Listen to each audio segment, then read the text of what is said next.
let's have a look on today's topic. Our topic is synthesis using minterm and maxterm. So what is synthesis? Synthesis is basically the construction of circuit giving the input and output. Let's now have a look on the minterm. So minterm is a function of n variables where a product term in which each of the n variables appears once. The variables can be in uncomplemented or complemented form. Usually minterms are expressed in a small letter m. So how we can determine the minterm? The process is very simple. First we should determine the binary term, and then the variable will be uncomplemented. The variable will be uncomplemented if 1 and complemented if 0, and finally the product of all variables. So let's have a look. Here we have expressed the binary form of 0 to 7.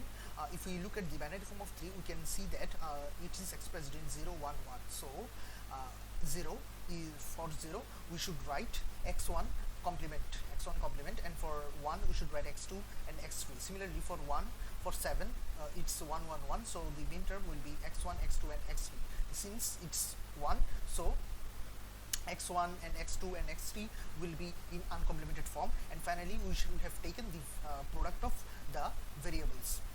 Here is a line: minterm is 1 for the corresponding number and 0 for all other numbers. So what does it mean? If we look at the minterm form of 7, we say that we can say that it's 1, 1, 1. So m7 is explicitly 1, but this combination, for this combination m6 and m5 will be consecutively 0. Let's have a look at the maxterm. So maxterms are quite similar to minterm, but the special distinction is that here a summation, the variables are in the summation form, where each of the n variables must be present in the maxterm. The variables may appear in the maxterm in uncomplemented or complemented form. Usually they are represented by capital M. So what is the process? The process is very similar to the minterm, but one very distinct step is that here we will use uncomplemented if 0 and complemented if 1, and finally summation of all the variables. Let's look in more detail. Here we have seen that the binary forms are expressed for 0 to 7. For the binary 3 it's 0, 1, 1. So if we express it in maxterm, we should for x1 it's 0, so x1 plus x2 bar, since value of x2 is 1, and plus x3 bar, since value of x3 is 1.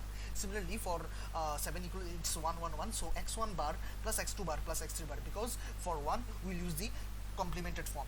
Here you can see that maxterm is 0 for corresponding number and 1 for all the other numbers. If we look at the combination for 7, we see that m7 equals to 0, but for the same combination m6 and m5 is let's look at the sum of product. A sum of product is basically an expression of a sum of minterms, where each minterm is ended with the value of f. So here the value of f is 1, 1, 0 and 1. So you can see that where the value of f becomes 0, the minterm gets cancelled. So we'll only focus on the value of f where it's only 1.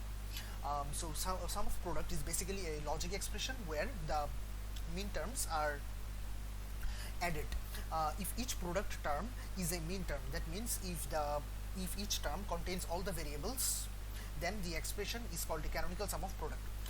In this slide we need to build up a circuit for this truth table, and for that purpose we need to express this table as a sum of product. We only focus on where the value of f is 1. So m1, m4, m5 and m6 will be our minterms. So we'll add these terms.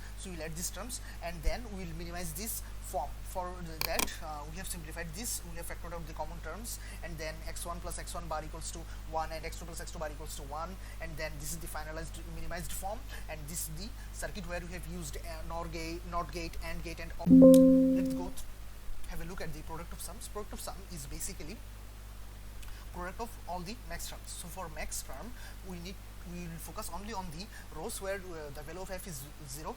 So m0, m2, m3 and m7, we will take their maxterms and multiply them, and if we minimize the circuit, this will become this minimization. The implementation cost of this circuit will be much less than this. We have minimized this equation using this formula. I hope students you have enjoyed the class.